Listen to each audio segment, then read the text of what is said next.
Okay, so before you start drying your flowers, you want to make sure that you have everything ready to go. So you are going to need a large Tupperware container.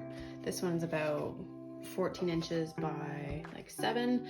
You don't want one that's too large because it's going to need a lot of silica gel to fill up, but you just want one that would fit some good sized flowers. So like roses, peonies, all large flowers fit in this one, but it's not too big.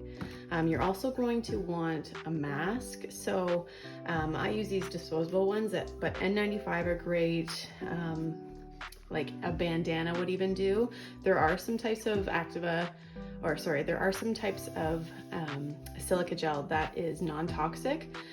So you want to be sure which kind you're using, but for the most part, the ones that are non-toxic are exponentially more expensive. So typically the most common kinds are actually quite toxic and really bad for you to inhale. So you want to protect yourself with a mask. You also want to have some disposable gloves, some sharp snips or scissors, and then of course your silica gel. So I use Activa or Ashland brand, but Wise Dry is also a great brand, and that is actually non-toxic, but it's a little bit more pricey. The ones that I'm familiar with are blue crystals, and those are toxic. Wise Dry is like an orange crystal, and again, that's a little bit different in its makeup.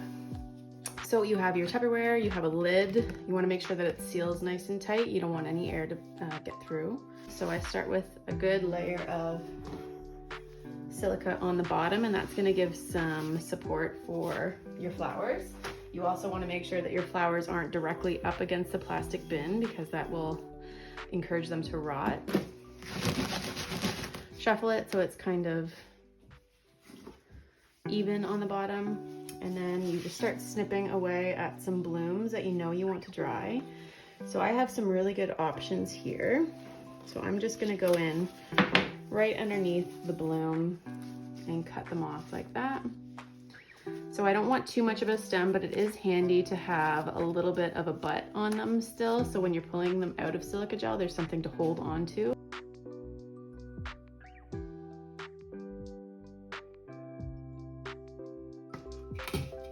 And then you want to go in and fill space around the flowers first. So like I said, the goal is to completely bury the flowers while maintaining the shape. So you don't want to just pour silica on top of flowers, especially delicate ones or ones that are like kind of wilty, because they're just going to get crushed. So you want to gently fill up space around the flowers so they have support from the silica gel.